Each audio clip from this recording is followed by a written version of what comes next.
Bharat biodiversity और इससे मुताल्लिक रिवायती और जदीद इल्म से मालामाल है और मजीद ये कि यूनाइटेड नेशन के बायोडायवर्सिटी कन्वेंशन का एक फरीक भी है। इस कन्वेंशन पर 5 जून 1992 को रियो डी जेनेरियो में भारत समेत मुताद्दिद ममालिक ने दस्तखत किए और ये कन्वेंशन 29 दिसंबर 1993 को नाफिज हुआ। भारत का बायोलॉजिकल डायवर्सिटी एक्ट 2002 बायोडायवर्सिटी पर अक़वाम मुत्तहिदा के कन्वेंशन 1992 में दर्ज मकासिद को हासिल करने की भारत की कोशिशों के तौर पर बनाया गया कानून है, जो रियासतों को अपने हयातियाती वसाइल को इस्तेमाल करने का हक फराहम करता है और बायोडायवर्सिटी पर रियासतों के इख्तियार और खुदमुख्तारी को तस्लीम करता है। वाज़ेह हो कि बायोडायवर्सिटी कन्वेंशन का बुनियादी मकसद बायोडायवर्सिटी का तहफ़्फ़ुज़, उसके अज्जा का पायदार इस्तेमाल, जीनियाती वसाइल के इस्तेमाल से हासिल होने वाले फ़ायदे की बराबरी से और मुनसिफाना तकसीम है। बायोडायवर्सिटी से मुराद नीम ज़मीनी, समुद्री और दीगर आबी माहौलियाती निज़ाम में रहने वाले जानदारों के दरमियान तनव्वुअ और तब्दीली से है। इसमें प्रजातियों और माहौलियाती निज़ाम के अंदर डायवर्सिटी यानी तनव्वुअ भी शामिल होती है। काबिले ज़िक्र है कि हयातियाती वसाइल से मुराद पौधे, जानवर और माइक्रो ऑर्गेनिज्म या उनके पार्ट्स, उनका जेनेटिक मटेरियल और मसनूआत हैं जिनका कोई हकीकी या मुमकिन इस्तेमाल या कीमत हो। कानून की बात करें तो भारत का बायोडायवर्सिटी कानून साल 2002 में नाफिज किया गया था, जिसका मकसद हयातियाती वसाइल का तहफ़्फ़ुज़, उनके सस्टेनेबल इस्तेमाल और लोकल कम्युनिटीज के साथ बेनिफिट्स यानी फायदे की मुनसिफाना और बराबर तकसीम करते हुए आने वाली नस्लों की फलाह व बहबूद के लिए भारत की बायोडायवर्सिटी के तहफ़्फ़ुज़ को यकीनी बनाना है। आज की पेशकश में इस अहम कानून पर माहिरीन के जरिए रोशनी डाली जाएगी। अपना मुल्क अपना आईन, ताकत संविधान की। नाज़रीन आदाब, इस्तक़बाल है आपका हमारी इस खास पेशकश में और मैं हूँ आपका मेज़बान मोहम्मद नौमान। नाज़रीन, जानदारों और गैर जानदारों की इस दुनिया में हर प्रजाति अपना एक मुनफरिद मुकाम रखती है। इंसानी आबादी की बढ़ती हुई तादाद, उसका ज़मीन का इस्तेमाल, उसकी ज़रूरियात ने पूरी दुनिया के माहौल को बहुत अच्छी तरह और बहुत ज़्यादा मुतासिर किया है। ऐसे हालात में पूरी दुनिया के लिए एक मसला सबसे अहम हो जाता है कि अपने माहौल का तहफ़्फ़ुज़ कैसे करें। और जब हम बात करते हैं बायोडायवर्सिटी की, तो उसको किस तरह से उसको प्रोटेक्ट किया जा सके, किस तरह से उसका सस्टेनेबल यूज़ किया जा सके, इन तमाम मौज़ूआत के ऊपर पूरी दुनिया में एक लंबे वक्त से गुफ्तगू हो रही है। और आज हम बात करेंगे सन 2002 में लाए गए उस कानून की जिसे बायोलॉजिकल डायवर्सिटी एक्ट के नाम से जाना जाता है। आखिर हयातियाती तनव्वुअ या बायोलॉजिकल डायवर्सिटी क्या है? इसको तहफ़्फ़ुज़ करने की जब हम बात करते हैं तो क्या कुछ चीज़ें ज़रूरी हो जाती हैं और इसके अमेंडमेंट पर भी आज हम बात करेंगे। इस अहम मौजू पर बात करने के लिए हमारे साथ स्टूडियो में मौजूद हैं 2 ख़ास मेहमान। हमारे साथ हैं माहिर माहौलियात मोहतरमा मीनाक्षी कारवाल साहिबा और हमारी दूसरी ख़ास मेहमान हैं एडवोकेट नीलम राठौड़ साहिबा। अब आज की इस पेशकश में सबसे पहला सवाल मेरा मीनाक्षी जी से होगा, माहिर माहौलियात हैं, कि आखिर जब हम बात बायोलॉजिकल डायवर्सिटी की करते हैं तो हम इसको किस तरह से समझें, कॉमन व्यूवर किस तरह से मैडम जाने कि बायोडायवर्सिटी क्या है और इसको प्रोटेक्ट करना कितना ज़रूरी है? देखिए, बायोडायवर्सिटी 2 टर्म से बना है। बायो का मतलब है लाइफ, जीवन, और डायवर्सिटी का मतलब है वेरिएशन। तो एक पर्टिकुलर स्थान पे, कोई पर्टिकुलर प्लेस पे जितने भी जीव जंतु हैं, प्लांट के स्पीसीज़ हैं, एनिमल की स्पीसीज़ हैं या माइक्रो ऑर्गेनिज्म की स्पीसीज़ हैं, जो एक पर्टिकुलर प्लेस में एग्जिस्ट कर रही हैं, उसको हम बायोडायवर्सिटी कहते हैं। और साथ ही बायोडायवर्सिटी 3 लेवल पे हम जांचते हैं। पहला लेवल होता है जेनेटिक डाइवर्सिटी, दूसरा स्पीसीज डाइवर्सिटी, थर्ड जो तीसरा है वो है इकोसिस्टम डाइवर्सिटी। जेनेटिक डाइवर्सिटी में हम जीन्स के लेवल पे जो वेरिएशन है एक पर्टिकुलर स्पीसीज में, उसकी समझ रखते हैं। स्पीसीज डाइवर्सिटी में एक पर्टिकुलर जो भी स्पीसीज है उसमें कितनी वेरिएशंस हैं उसको देखते हैं, यानी प्रजातियाँ। हाँ, प्रजातियों को देखते हैं। और तीसरा जो इकोसिस्टम इकोसिस्टम डाइवर्सिटी है तो इकोसिस्टम हमारे जो पूरा ग्लोबल लेवल पे हम देखें तो बहुत सारे इकोसिस्टम्स होते हैं, जैसे टेरेस्ट्रियल मतलब धरती के ऊपर रहने वाले जो इकोसिस्टम है जिसमें बायोटिक और एबायोटिक कंपोनेंट होता है, मतलब जो जीवन जहाँ पे चल रहा है, और एबायोटिक मतलब जो क्लाइमेटिक रिलेटेड है। तो ये सारे जो कनेक्शन है, एसोसिएशन है, इसको हम इकोसिस्टम कहते हैं। तो धरती के ऊपर रहने वाला जो इकोसिस्टम है, सिस्टम है, जैसे डेजर्ट है, ग्रासलैंड है, फॉरेस्ट है, ये टेरेस्ट्रियल इकोसिस्टम के अंदर आएगा। दूसरा एक्वेटिक इकोसिस्टम आएगा, जैसे तालाब है, समुद्र है, लेक्स हैं, या फिर रिवर सिस्टम है, नदियां हैं। इसमें जो जीव जंतु और वहाँ की जो क्लाइमेटिक फैक्टर्स हैं या फिर मिट्टी किस तरह की है, ये सारा जो फैक्टर्स आ जाएगा तो वो रहेगा एक्वेटिक इकोसिस्टम में। इन तीनों को समझने के लिए अगर आप इसे हाँ उर्दू में समझा चाहें तो जीनियाती हयातियाती तनव्वु, माहौलियाती हयातियाती तनव्वु और प्रजातियों की हयातियाती तनव्वु, जो तीनों मैडम ने बात की, मैं आगे बढ़ाना चाहूँगा मैम। जी जी जी। और तीसरा जो हम ये बात कर रहे थे इकोसिस्टम की, तो जो डेजर्टिक इकोसिस्टम और एक्वेटिक टेरेस्ट्रियल इकोसिस्टम है, ये पूरा का पूरा आपस में सबका तालमेल इतनी तरह से है कि हम इसको सेपरेट करके देख ही नहीं सकते, यानी सब जुड़े हुए हैं, सबका पूरी तरह से जुड़ाव है। अगर हम सोचें कि बस हम पौधों के बारे में सोचें, एनिमल्स को हम साइड में रख लेंगे, एनिमल स्पीसीज को नहीं चलेगा। अगर हम माइक्रो ऑर्गेनिज्म के लिए सोचें कि हमें माइक्रोब्स को बचाना है या उनकी जरूरत नहीं है, तभी नहीं चलेगा। पूरा का पूरा एक इकोसिस्टम इतना ज्यादा इंटरकनेक्टेड है कि हम एक भी स्पीसीज को अगर हम सोचे कि ये ना हो तो चल जाएगा, तो काम चल ही नहीं सकता।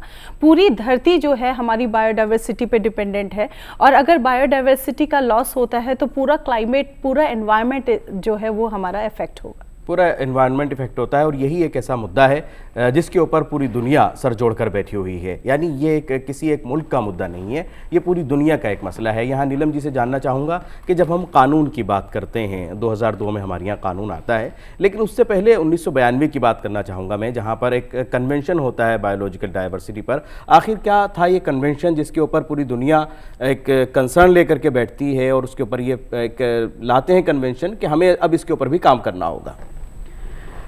First of all, Norman, I want to commend you for your choice of the topic. Ji. It's a very relevant topic, and there are a lot of laws now today we have on biodiversity. ये क्या भारत के लिए ज़्यादा important मानती हैं या पूरे world के लिए इसको पूरे वर्ल्ड के लिए ज़रूरत है समझने की? हाँ, बिकॉज ये कनेक्टेड है। जैसा अभी मैडम ने बोला, non living living plants and animals से कनेक्टेड नहीं, ये एनवायरनमेंट ही पूरा कनेक्टेड है। सो ये जो CBD है, कन्वेंशन ऑन बायोलॉजिकल डाइवर्सिटी, इसने रिकॉग्नाइज किया that every sovereign state has a right over their biological resources. जी।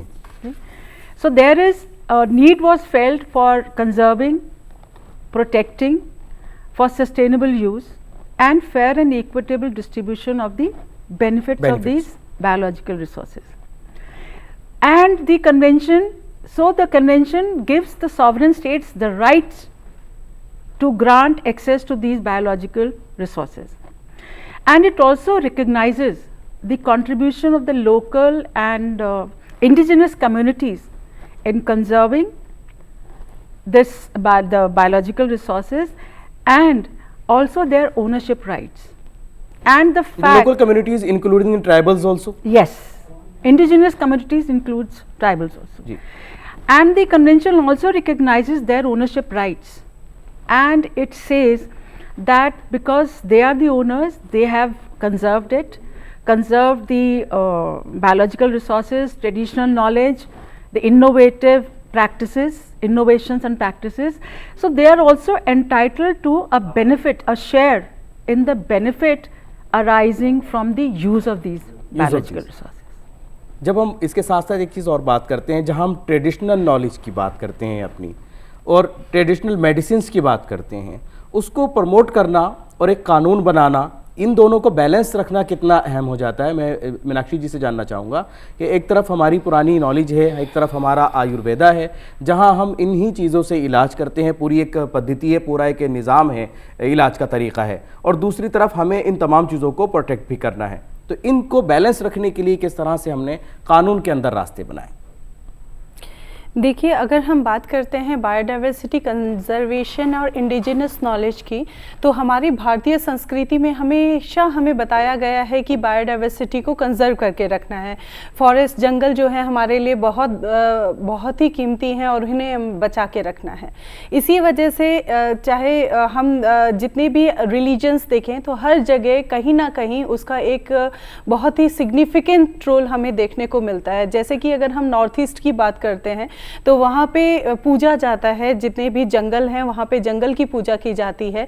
अगर हम थोड़ा और इधर की तरफ आते हैं तो छठ पूजा में हम नदियों की पूजा करते हैं, तो नदी के अंदर बहुत सारे बायोडाइवर्सिटी के रिसोर्सेज हैं। तो एक तरह से जब तक हम एनवायरनमेंट की कंजर्वेशन करते रहते हैं और बायोडाइवर्सिटी अपने आप ही कंजर्व होती रहेगी, और जितनी भी ट्रेडिशनल नॉलेज है, क्योंकि बायोडाइवर्सिटी जितनी इंडिजिनस नॉलेज एक पर्टिकुलर एरिया में होती है, यहाँ जो आपने एक बड़ी अच्छी बात आपने कही, जिसको हमारे जो व्यूअर्स हैं वो भी बहुत ज़्यादा देखा जाए तो सुनते होंगे, कि जब हम नदियों की पूजा करते हैं, जब हम पेड़ों की पूजा करते हैं, उसके बावजूद हमारे देश के अंदर ये मसले क्यों सामने आते हैं कि जहाँ हमें लगता है कि हाँ वाकई हम क्लाइमेट चेंज की तरफ एक तेज़ी से बढ़ रहे हैं और कहीं ना कहीं ग्लोबल वार्मिंग की तरफ हम बढ़ रहे हैं। तो ये भी एक मसला ऐसा है जिसके ऊपर मैं चाहूँगा कि आप रोशनी डालें और लोग जान सकें कि उनको सिर्फ देवी देवता मानने के अलावा हमें बहुत कुछ अभी करना होगा।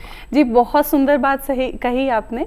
और ये सारे का सारा जितना भी पॉल्यूशन और कंटामिनेशन के आज के दौर में हम जो बात कर रहे हैं, तो पीछे अगर हम उसके कर्टेन के पीछे या पर्दे के पीछे जाके देखते हैं तो एक ही मुद्दा और एक ही प्रॉब्लम मुझे नज़र आती है, और वो है थॉट पॉल्यूशन, इंटेंशन की कमी। जहाँ पे भी आप जिस चीज़ के लिए भी जुड़ते हैं और उसके पीछे आपका कोई मकसद आ जाता है, तो वहाँ पे डिवेस्टेशन शुरू हो जाता है, चाहे वो प्रकृति हो या मानव के साथ रिश्ते का हो। क्योंकि चाहे ये जो रिश्ता है जो प्रकृति के साथ है या मानव के साथ है, वो बस रिश्ते के लिए होना चाहिए, ना कि आपको उससे क्या मिलेगा। जहाँ पे ये भाव आ जाता है कि मुझे यहाँ पे मिलेगा और एक्सप्लॉयटेशन का अप्रोच शुरू हो जाता है, तो हम वहाँ पे उसको as a like consumerism point of view से देखने लग जाते हैं, कमर्शियल एंगल आ जाता है और उसका ज़्यादा से ज़्यादा दोहन होता चला जाता है। इसी वजह से चाहे जितने भी नेचुरल रिसोर्स हैं, चाहे वो पानी है या मिट्टी है, फूड रिसोर्स है, बायोडाइवर्सिटी है, हर जगह हम लोग ओवर एक्सप्लॉइट कर रहे हैं, क्योंकि हमारी जो लालच की प्रवृत्ति है वो बढ़ती जा रही है। और कहाँ तक ये लालच चलना है, और हम सबको इतना भी नहीं पता कि हमें चाहिए कितना, क्योंकि जानवरों को अगर हम देखें ना तो उनको पता है कि उनको इतना खाना खाना है, उसके बाद वो उसको शिकार को छोड़ के चलते बनेंगे और नेचर का फिर कोई और जीव आके उसको खाने लगेगा।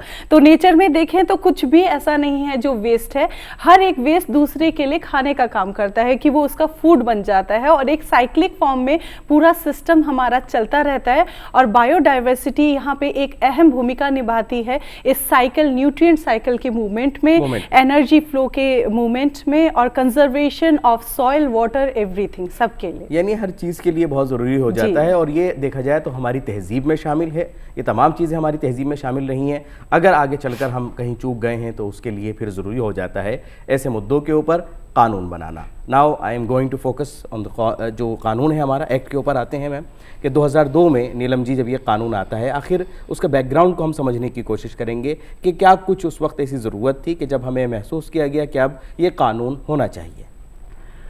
जैसा मैंने अभी पहले बोला, loss of biodiversity was happening and India also needed to conform to the international conventions and treaties, since India was a signatory to not just the Convention on Biological Diversity but also Convention on International Trade in Endangered Species of Fauna and Flora. So India then came out with this law. And if you see, though we had the Forest Conservation Act since 1980, आपके पुराने programme में हम इस पे चर्चा कर चुके हैं जी, फिर भी हमारा फॉरेस्ट डिप्लीशन बहुत तेज़ी से हो रहा था। और अगर फॉरेस्ट डिप्लीशन होगा तो उसके अंदर जो फौना और फ्लोरा है, जो उसके अंदर एक इकोसिस्टम है, इकोसिस्टम एक लार्जर इकोसिस्टम है फॉरेस्ट का, उसके अंदर भी छोटे इकोसिस्टम्स होते हैं। सो जब फॉरेस्ट जाएगा तो इकोसिस्टम खत्म हो जाएगा, जब वहाँ के हैबिटेट खत्म हो गया जी।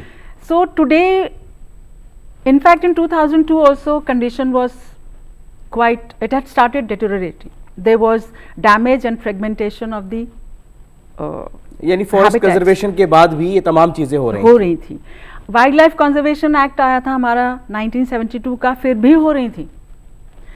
सो इस वजह से ये कानून बना, और इस कानून ने वो जो 3 मेन ऑब्जेक्टिव थे कन्वेंशन के, वो तीनों ऑब्जेक्टिव्स को प्रमोट किया। And they again the law also provided for heavy penalty. There was a provision for imprisonment in case of violation. किस तरह के मामलात में पेनल्टीज होती हैं, मैं आपसे जानना चाहूँगा, मीनाक्षी जी से भी जानना चाहूँगा। पेनल्टीज जो हैं उनको भी डिस्कस करना बहुत ज़रूरी है। तो पेनल्टीज आपकी होती हैं कि जब आपको अगर कोई एक्सेस चाहिए रिसोर्स की, एंड एक अथॉरिटी है नेशनल बायोडाइवर्सिटी अथॉरिटी, उसकी परमिशन आपको चाहिए। अगर आप उसकी परमिशन के बगैर कोई काम कर रहे हैं and you are causing damage, तो आपके लिए पेनल्टी है। इम्प्रिजनमेंट भी थी। तो ये डेटरेंट फैक्टर्स लॉ में लाने बहुत ज़रूरी है, खासकर looking at the speed at which the damage and deterioration is happening. 75% of the earth's surface has changed in the world, and 66% of the water surface has changed. आप कितना check करने की ज़रूरत है, किस स्पीड से और किस कमिटमेंट के साथ हमको ये चेंज करने की जरूरत है। मीनाक्षी जी, क्या यही बाकी सूरत हाल जो नीलम जी जिस पर रोशनी डाल रही हैं, क्योंकि आप बहुत गौर से सुन रही हैं और आपको लगा, मुझे लगा कि आपको भी इस पर कमेंट देना जरूरी हो जाता है। जी बिल्कुल, प्रैक्टिकली देखा जाए ना तो कब से हम लोग इम्प्लीमेंटेशन ऑफ लॉज कर रहे हैं, environmental protection act, then air prevention control pollution act, wild life protection लाते हैं, सब पे जिक्र चल रहा है और काम भी हो रहा है। पर मुझे लगता है कि जब तक ग्राउंड रूट लेवल पे काम नहीं होगा तब तक बदलाव नहीं होगा। और जस्टिस जो है, हमें कोर्ट्स और लॉज के कंपैरिजन में अगर ये जस्टिस का भाव हर किसी के दिल में आएगा कि जो जस्टिस हम अपने लिए सोचते हैं सही है, वही हम दूसरे के लिए भी सोचें। अब ये दूसरे में दूसरे जीव जंतु भी हो सकते हैं, हमारा पर्यावरण भी हो सकता है, हमारा स्पेस भी हो सकता है। बस ऐसा नहीं कि हमारा घर जो है वो साफ सुथरा रहे और बाहर चाहे सैनिटरी लैंडफिल के कचरे के 4-4 पहाड़ बन रहे हैं और हमें कोई फर्क नहीं पड़ रहा है।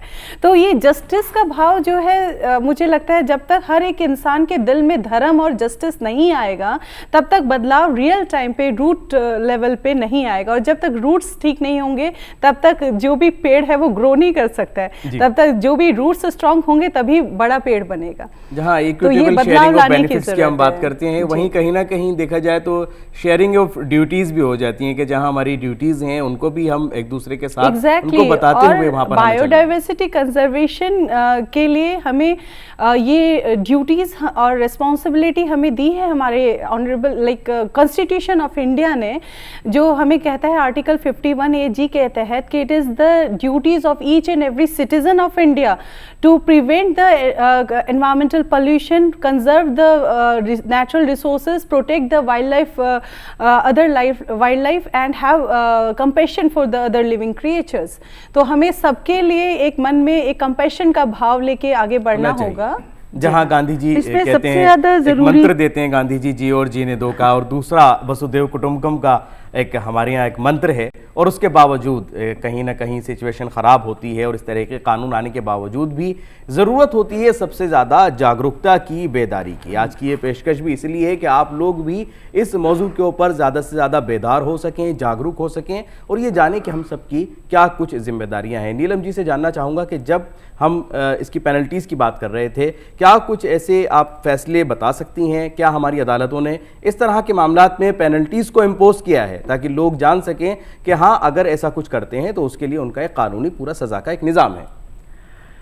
पेनल्टीज़ इम्पोजिशन में मुझे लगता है कि अभी हम बहुत डेवलप करने की ज़रूरत है। मैं आपको 2 इंस्टांसेस देती हूँ। एक तो हमारा, आपने सुना होगा BT brinjal, genetically modified crop. इसका the indigenous varieties were taken of brinjal, 3 varieties from Karnataka and 3 from Tamil Nadu, and this was modified BT brinjal. Now there was a lot of uproar because it was said that not enough health tests were carried out on this, how suitable it is for human consumption. So यानी the सेहत के government नजरिए से देखा जाए yes, तो उसको yes, मंजूरी नहीं मिल रही। yes, and the government therefore has imposed a moratorium on its use and commercialization. That is one thing which the government has done, a commendable thing. Second is the BT mustard. Again the matter has reached the Supreme Court, and the Supreme Court has stayed the use and commercial sale of वहाँ भी BT रोक mustard. लगाई जा रही है। वहाँ भी रोक लगाई गई है। और क्या और इसी कानून ये के तहत, decision- इसी कानून के तहत रोक लग रही है या किसी और कानून के तहत? इसी लगा? कानून के तहत। जी। और ये सुप्रीम कोर्ट में पेंडिंग है, तो अब सुप्रीम कोर्ट ही डिसाइड करेगा। उसके बाद सुप्रीम कोर्ट क्या पेनल्टी डालता है, because in the BT brinjal case there was a companies from USA and our own indigenous local companies were involved, but so far it is not to my knowledge that any penalty has been imposed, because they had not taken the prior approval of the NBA. But still I have not come across any penalty being imposed on any of those corporations. So let us see. And the only genetically modified crop that has been permitted to be used is cotton. And if mustard is allowed, that will be the first food crop to be allowed, second crop, and first food crop to be allowed. First food crop. Yeah, but Good. if they are held to be in violation of the provisions of the BDA Act, then we'll see what the Supreme Court does. अभी ये मामला They will देखा set जाए- a precedent. हाँ, Yes. तो अभी इसके ऊपर जब जैसे फैसला आएगा, लेकिन ये तमाम चीज़ें ऐसी हैं जिसके ऊपर बातचीत की जाती है, तो कहीं ना कहीं हमारी अदालतें इस ताल्लुक से अहम फैसले देती हैं। और इस कानून की नज़र में हम ये भी समझने की कोशिश करेंगे कि भारत हर मैदान में तेज़ी से तरक्की कर रहा है। अगर हम साइंस के शोबे की बात करें तो हमने साइंस के मैदान में भी बहुत तेज़ी से तरक्की की है, लेकिन क्या साइंस के नुक्ता नज़र से इन तमाम जगहों पर जाना, इन तमाम के साथ जिस तरीके से कहीं ना कहीं आपको रिसर्च की ज़रूरत पड़ती है, उसको कानून ने किस तरह से जगह दी है? जहां हम साइंस एंड रिसर्च की बात करते हैं, मीनाक्षी जी आपसे भी और नीलम जी से भी जानना चाहूँगा, पहले मीनाक्षी जी से, कि साइंस के लिए जो एक्टिविटीज़ होती हैं उनको किस तरह से इसमें इस कानून में अलग रखा गया है, रियायत दी गई है? साइंटिफिक अवेयरनेस के पॉइंट ऑफ व्यू से देखें तो जैसे एजुकेशनल पॉइंट ऑफ व्यू से देखें तो बहुत सारी फैसिलिटेशन गवर्नमेंट की तरफ से है ही। कितने सारे कंजर्वेशन और बायोडाइवर्सिटी के लिए दो तरह की हम कंजर्वेशन करते हैं, एक इन सीटू कंजर्वेशन है, एक एक्स सीटू कंजर्वेशन कहते हैं। इन सीटू कंजर्वेशन का मतलब है जहां ऑलरेडी बायोडाइवर्स एरिया है उसी को हम नेशनल पार्क, बायोस्फीयर रिजर्व्स में घोषित कर देते हैं, ताकि ह्यूमन का, इंसानों का जो इंटरफेरेंस है वो कम से कम हो सके और जो वाइल्ड लाइफ स्पीसीज हैं वो अफेक्ट ना हो। एक्स सीटू कंजर्वेशन एक दूसरे तरह का कंजर्वेशन है जिसमें हम सीड बैंक्स, जीन बैंक्स या फिर सीड का कंजर्वेशन, क्रायो प्रिजर्वेशन के हेल्प से हम टेक्नोलॉजी को सपोर्ट, टेक्नोलॉजी का यूज़ करते हुए हम जो बायोडाइवर्सिटी है उसको कंजर्व करने की कोशिश करते हैं। तो इन सब के जरिए ही हम एक तरह से एक ये गवर्नमेंट का प्रयास ही है जिससे हम लोग जो कंजर्वेशन की तरफ आगे बढ़ रहे हैं और बायोडाइवर्सिटी को प्रोटेक्ट कर रहे हैं। ये तमाम चीज़ें कानून में शामिल हैं। और यहाँ एक इसी सवाल पर एक रिएक्शन नीलम जी से भी जानना चाहूँगा मैम, साइंस और सस्टेनेबल डेवलपमेंट, सस्टेनेबल यूज़, दोनों को किस तरह से बैलेंस किया गया है कानून?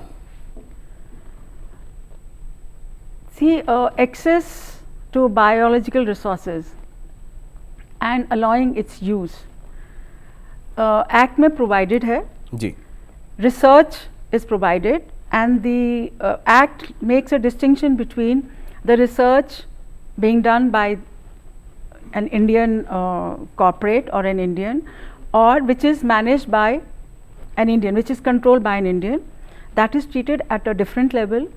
And the research which is being done by a company where the control lies in outside India, Yes. that is treated differently. So there are more restrictions for the second category than for the first. Now as far as sustainable use is concerned, you see, sustainable ecosystem is important for many things. Sustainable ecosystem is important for our food, for our ecology, stability in the ecology, for enhancing the ecology. If you see today, if we enhance the ecology, we are able to meet the environmental stresses. Look at the number of storms, the number of floods, the number of droughts which are happening across the world. Yes. For medicinal, which you mentioned, for medicinal use, for economic growth, our industries like biotechnology, pharmaceuticals, agriculture, and also for tourism. Now the government needs to balance, create a balance here. How much of each? You increase, don't regulate the tourism and see what happens. Our hill stations today are protesting. The locals are protesting. Yes. लेकिन इस कानून में तो locals की बात की गई थी, उनको देखा जाए तो उनको फायदा देने की बात की गई थी, उसके बावजूद कहाँ हम चूक रहे हैं अगर हम इस बात की बात करें कि उनको हमने फायदा देने की बात कही थी, एक्सेस की बात कही गई थी और उनकी नॉलेज को भी देखा जाए तो कहीं ना कहीं पेटेंट करने की बात की गई थी। सी हमारा चूक जहाँ पर होता है वहाँ पर है loss, negligence in regulation, when we don't regulate, when we don't punish the violators. So that is where, see, pharmaceutical companies, I will not name any companies. You spoke about Unani and Ayurved medicine. Yes. No, Ayush practitioners, they have been exempted. इनको देखा जाए तो छूट दी गई, रियायत दी गई है. But if they are doing it individually, I feel that's okay. But if they are part of an organization and it is being done for commercial purposes, yes, then should there not be a check? कानून क्या कहता है ऐसे हालात में? Commercial use के लिए prior permission है, prior intimation approval of the NBA is required for commercial. If you want to put it for commercial use, there is a prior approval required. But if you see the large scale on which today, whether it is cosmetics or whether it is medicines, there is a shift in people and they are demanding for bio products. Yes. इसीलिए ये तमाम चीजें अब सामने आ रही हैं जहाँ पर therefore the need for more cultivation of medicinal plants. So where is the regulation in that? The act provides जरूरत है और दूसरी तरफ हम मेडिसिन के मामले में उसके मैदान में आगे बढ़ रहे हैं, वो भी जरूरत है. Mr. Norman, there is a point here that the act provides for determining heritage sites, biological heritage sites which are endangered areas, which have species which are on the verge of extinction. We have 45 of them declared under the act. Then there is also provision. Who has the authority to declare? NBA? The central government in consultation with NBA and SBA, state boards also. There is a provision for listing of threatened species. So I tried to find which states have come forward to declare or central government.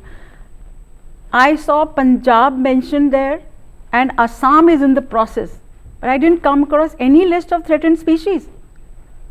In fact, international organization has mentioned it in IUCN. Red Data book is there, where it is it has mentioned that the list of the endangered plant and animal species. But at the local level, like it's not happening. It is not happening. So, and on the contrary, if there is a category of exempt plants and animals, exempt species, there we have a long list of 421. यहाँ आपने NBA की बात भी कही और आपने state boards की भी बात कही. मैं दोनों की पावर्स को और दोनों के इसको स्ट्रक्चर को भी समझना चाहूँगा आप दोनों से कि जब हम बात करते हैं नेशनल अथॉरिटी की बात करें हम, और अगर हम स्टेट बोर्ड की बात करते हैं तो इनके गठन का क्या कुछ इंतज़ाम था, किस तरह से एक इल्तिज़ाम, एक दायरा बनाया गया इन दोनों का और किस तरह से इनकी पावर्स हैं, उस पर भी हम चर्चा करेंगे. लेकिन यहाँ रुकते हैं एक छोटे से वक्फे के लिए. ब्रेक के बाद फिर इसी मौजू पर बातचीत का सिलसिला जारी रहेगा.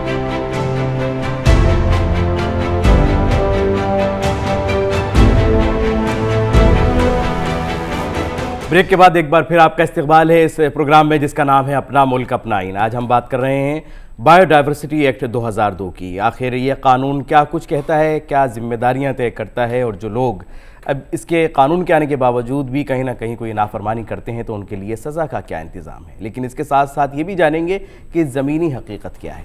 कानून के आने के बावजूद क्या ज़मीन पर हम उतनी अवेयरनेस, उतनी जागरूकता फैला पाए हैं. और जब हम इस बायोडाइवर्सिटी की बात करते हैं तो इसमें हमारी नदियाँ भी आ जाती हैं और हमारे पेड़ पौधे भी आते हैं. नीलम जी से जानना चाहूँगा कि जब हम रिवर्स की बात करते हैं तो यहाँ पर कितना अहम हो जाता है इस कानून को समझना, चाहे हम रिवर्स के प्रोटेक्शन की बात करें या उसके अंदर रहने वाले जितने भी हयातियाती एक निज़ाम हैं, जितने भी जीव जंतु हैं, उनकी बात करें। रिवर्स एक अपने आप में बहुत बड़ा इकोसिस्टम है। हमारे देश में गंगा यमुना को रिवाइव करने की बहुत कोशिशें की जा रही हैं जी। But नमामि अभी गंगे हमको- एक बड़ा एक अभियान चला। काफ़ी फ़र्क पड़ा है, पर अभी बहुत काम की ज़रूरत है। मुझे लगता है कि गवर्नमेंट के साथ साथ पब्लिक इंगेजमेंट बहुत ज़रूरी है इसमें।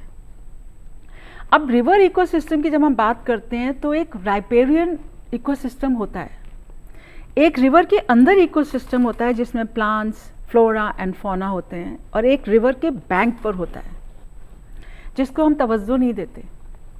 और ये जो रिवर के बैंक पे राइपेरियन इकोसिस्टम इसको हम बोलते हैं, ये इतना इम्पॉर्टेंट है for the life of the river also and for the other people living outside the river including human beings. River की लाइफ पर किस तरह से असर डालता है, मैं चाहूँगा इस पर। ये जो राइपेरियन इकोसिस्टम होता है, ये पानी को एब्जॉर्ब करके रखता है। जब फ्लड आता है तो वहाँ पे पानी जो सिस्टम होता है, जो वहाँ पे पेड़ होते हैं वो तो रोकते हैं। ये मुझे याद है, हम जब स्कूल में थे तो हमें बुक्स में पढ़ाया गया था कि जो ट्रीज़ होते हैं और जो प्लांट्स होते हैं ये वाटर को जाने से रोकते हैं, सॉइल साथ में बहने से ये रोकते हैं।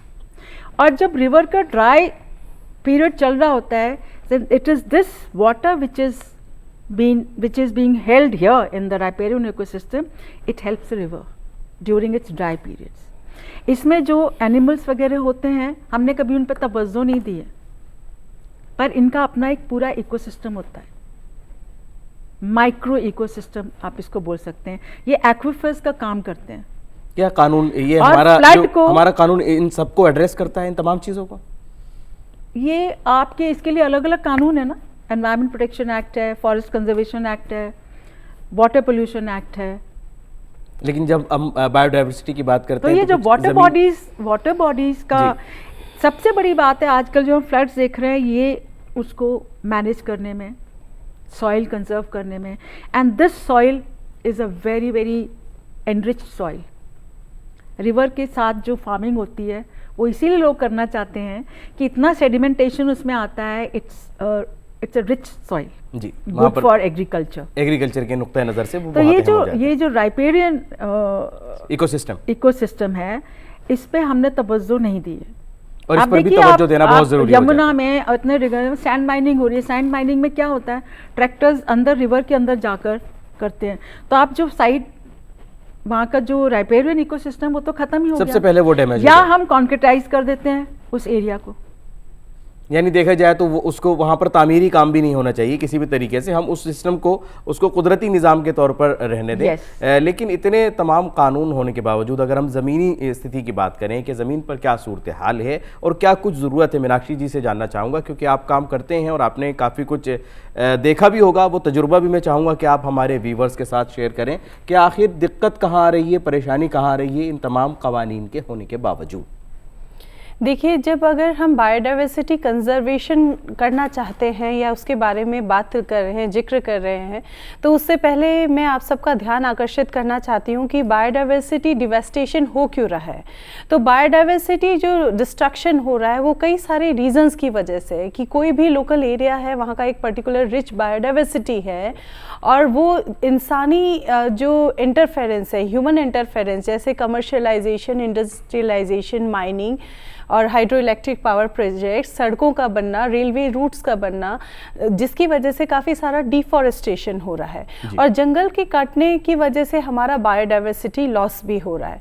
तो कई सारे जो रीजंस हैं जिसकी वजह से बायोडाइवर्सिटी लॉस हो रहा है, उनमें से कुछ ये हैं जैसे कि हैबिटेट का फ्रेगमेंटेशन होना, कि एक जंगल था मान लीजिए और उस जंगल के बीच में जब सड़क बन गई है तो जानवरों को नहीं पता है कि उस सड़क के पास जाके बैठना है कि नहीं ये सड़क है, तो वो आमतौर पे वहीं पे जाके बैठते हैं जहां वो पहले उनका रेस्टिंग फेज था। वो मेटिंग फेज हो सकता है, रेस्टिंग एरिया हो सकता है, तो वो वहीं पे जाके बैठते हैं और ड्यूरिंग द एक्सीडेंट उनके ट्रक्स या गाड़ियों के जाने वाहनों की वजह से उनका एक्सीडेंट होकर बायोडाइवर्सिटी लॉस हो जाता है। जी। सेकेंडली जो जंगल कट रहे हैं वो जंगल के साथ साथ बहुत बड़े इश्यूज आ रहे हैं, क्योंकि जंगल जो कट रहे हैं, जंगल क्या है, these are the sink for the carbon dioxide. CO2 जो है ग्रीन हाउस गैस है जो ग्लोबल वार्मिंग का कारक है, और एटमॉस्फेयर में जितना भी कार्बन डाइऑक्साइड है उससे आधे से ज़्यादा जो एब्जॉर्ब करने वाले दो सिस्टम हमारे हैं, एक है फॉरेस्ट इकोसिस्टम, दूसरा है समुद्र, ओशन। क्योंकि ओशन के अंदर भी बायोडाइवर्सिटी पाई जाती है जो कार्बन डाइऑक्साइड को एब्जॉर्ब करते हैं, जिसे हम बोलते हैं एल्गी। फाइटोप्लैंक्टन्स कहते हैं, मतलब जो जीव जंतु जो प्लांट की स्पीसीज जो पानी में फ्लोट करते रहते हैं, वो एटमॉस्फेयर के और कार्बन डाइऑक्साइड को एब्जॉर्ब करते हैं, जिससे वेरियस कैल्केरियस स्ट्रक्चर बनता है। आपने देखा होगा कि शेल्स के स्ट्रक्चर समुद्र में बहुत पाए जाते हैं। जी। और शेल का केमिकल फार्मूला होता है कैल्शियम कार्बोनेट CaCO3, तो वहाँ CO3 में भी CO2 इज एंगेज्ड है। तो ये सारा का सारा एक पर्टिकुलर इंटायर एक इकोसिस्टम है। हम अगर सोचें कि जंगल कट रहे हैं तभी फर्क नहीं पड़ेगा, तो वो जंगल के कटने का फर्क बस टेरेस्ट्रियल लैंड एरिया पे नहीं पड़ रहा है, वो आपके समुद्र के लेवल पे भी पड़ रहा है। बिल्कुल। और जो क्लाइमेट चेंज है और बायोडाइवर्सिटी डिवेस्टेशन है, ये इंटरलिंक्ड है। जितना बायोडाइवर्सिटी रिचनेस होगा उतना ही क्लाइमेट चेंज को एबेट कर सकते हैं। आज के समय में आप देखिए हमारे हिंदुस्तान में ही 50 डिग्री सेल्सियस तक का टेम्परेचर है, वो इस साल है। आने वाले सालों में किस तरह से टेम्परेचर राइज होगा और हम सब आम जिंदगी में कैसे उसको डील करेंगे, आप बात जाने दीजिए। बहुत बड़ा मुद्दा हो जाता है, और इस बार हमने अभी एनवायरनमेंट डे पर भी इस चीज के ऊपर काफी चर्चा की गई है कि जब हम बात करते हैं आलमी योम माहौलियात की, तो अभी हमने उसको हाल ही में मनाया और तो ये तमाम बातें वहां पर भी सामने आई। मैं चाहूंगा मीनाक्षी जी उस पर भी रोशनी डालें कि कितना अहम हो जाता है अगर ये बढ़ते हुए तापमान की हम बात करें, टेम्परेचर के बढ़ने की बात करें, ग्लोबल वार्मिंग की बात करें। वेरी नाइस, बहुत ही इंटरेस्टिंग टॉपिक आपने छेड़ा है सर। मैं आप सबसे ये बात शेयर करना चाहती हूँ, ग्लोबल वार्मिंग होने का रीज़न क्या है। उस रीज़न को हम बोलते हैं ग्रीन हाउस इफेक्ट। तो ग्रीन हाउस इफेक्ट अगर मैं आम तौर पे समझाना चाहूँ, ये बस ऐसा ही है जैसे आप दोपहर में अपनी गाड़ी में बैठते हैं और जैसे ही आप अंदर बैठेंगे आपको एकदम से हीट इतनी ज़्यादा लगेगी कि आप सारी खिड़कियां खोल देंगे और या फिर बाहर उतर के वेट करेंगे कि हीट रिलीज हो जाए। और जैसे हीट रिलीज होगा तो आप खिड़की फिर से बंद करके आप अपनी ड्राइव करके जा सकते हैं। ये जो इफेक्ट है इसे ग्रीन हाउस इफेक्ट कहा जाता है, जिसमें गाड़ियों के जो शीशे हैं वो ग्रीन हाउस गैस जैसे carbon dioxide, CFC, CH4, nitrous oxide, ozone और वाटर वेपर की तरह काम करती है और सूरज की जो UV रेडिएशन है उसको गाड़ी के अंदर आने देती है। जैसे ही ये UV रेडिएशन मतलब अल्ट्रा वायलेट रेडिएशन गाड़ी के सरफेस से स्ट्राइक करेगी तो गाड़ी का सरफेस IR रेडिएशन रिलीज करता है। ये IR रेडिएशन थर्मल होती है, गर्म रेडिएशन होती है जो अंदर ही अंदर गाड़ी के रोटेट करती रहती है और शीशे उनको IR रेडिएशन को बाहर जाने नहीं देते, जिसकी वजह से गाड़ी के अंदर का टेम्परेचर बढ़ता चला जाता है। ये सेम कंडीशन, ऐसी ही परिस्थिति का सामना आज हमें करना पड़ रहा है, क्योंकि ये जो ग्रीन हाउस गैसेस एटमॉस्फेयर में है ये IR रेडिएशंस को बार बार री रेडिएट कर रही हैं धरती की तरफ, और हमारे पास ये संभावना भी नहीं है, ये अपॉर्चुनिटी भी नहीं है कि हम यहाँ पे खिड़की के 4 बटन खोलें और थर्मल IR रेडिएशन बाहर चले जाए और हमारे यहाँ का तापमान कुछ ठंडा हो जाए। ऐसा भी नहीं हो सकता। ऐसा नहीं हो सकता। ये बहुत अच्छी बात आपने कही, लेकिन अगर हम इसके इखराज की बात करते हैं कि आखिर ग्रीन हाउस गैसेस कहाँ से आती हैं, तो ये भी जानना बहुत ज़रूरी हो जाता है कि हम कहाँ पर कहीं चूक कर रहे हैं, कहाँ से ये बढ़ रही हैं। जब हम घर को ठंडा रखने के लिए, अपने माहौल को ठंडा रखने के लिए कोशिश करते हैं, AC चलाने की, फ्रिज की, तमाम चीज़ें, मैं जानना चाहूँगा ग्रीन हाउस गैसेस के ऊपर भी आप बताएं। जी बिल्कुल सर। आज अगर हम बात कर रहे हैं ना क्लाइमेट चेंज की, ग्लोबल वार्मिंग की, तो पहले हम लोग सोचा करते थे कि कैसे हम कंट्रोल कर सकते हैं क्लाइमेट चेंज को, ग्लोबल वार्मिंग को, पर आज तो आप बात जाने दीजिए कि आप कंट्रोल आपके हाथ में बचा है। आज तो आप बस एडॉप्ट कर सकते हैं इस क्लाइमेटिक कंडीशन में। आप अपने आप को कैसे एडॉप्ट करेंगे वो बस सस्टेनेबल प्रैक्टिसेस को इम्प्लीमेंट करके ही कर सकते हैं। जितने जो हमारे 17 SDG गोल्स यूनाइटेड नेशंस ने दिए हैं, और उनमें हम ज़मीनी स्तर पे, चाहे लैंड हो, एयर हो, वाटर हो, जितना पोल्यूशन और कंटामिनेशन हम कम कर पाएंगे उतना ही एनवायरनमेंट जो है वो प्रोटेक्टेड रहेगा। आपका जो सवाल था that is green house gas कहाँ से हो रहा है, उत्पन्न हो रहा है, तो ग्लोबल वार्मिंग एक नेचुरल फेनोमेनन है जो नेचुरली होता है, और अगर ये नहीं होता तो आइस एज आ जाती, ना ही किसी जीव जंतु का सर्वाइवल पॉसिबल था, ना हमारा सर्वाइवल पॉसिबल था। तो पर प्रॉब्लम हमारे साथ ये हो गई है कि ये जो 6 ग्रीन हाउस गैसेस का मैंने नाम लिया, इनकी तादाद, इनकी कंसंट्रेशन इतनी ज़्यादा बढ़ गई है कि जो थर्मल IR रेडिएशन बाहर निकलने का स्पेस मिल जाता था वो नहीं निकल पा रहा है। और इनके कई सारे human as well as natural sources हैं, जैसे CO2 कार्बन डाइऑक्साइड हम सब इनहेल एक्सेल कर रहे हैं, इनहेल कर रहे हैं ऑक्सीजन, एक्सेल कर रहे हैं CO2, हम भी एक सोर्स हुए।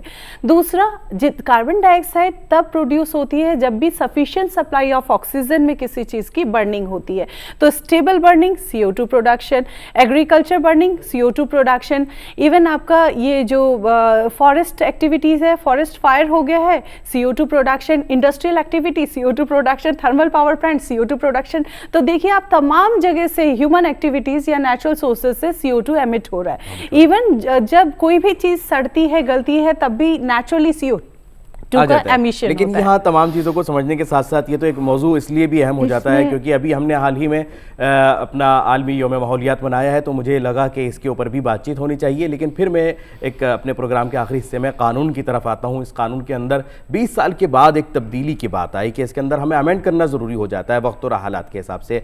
नीलम जी, कितना अहम है अमेंडमेंट जब हम इस कानून के अंदर 20 साल के बाद एक अमेंडमेंट लेकर के आते हैं जहाँ हम कोशिश करते हैं कि अपनी तरक्की के साथ साथ और हम बायोडाइवर्सिटी को भी प्रोटेक्ट कर सकते हैं और इसका यूज़ भी होता रहे और हमारी साइंस की जो तरक्की है वो भी जारी रहे। Before I answer your question, I want to add to what Meenakshi ji just said. Yes. The industrial activities, actually the root cause of all problems is anthropogenic activities, the human activities. Yes.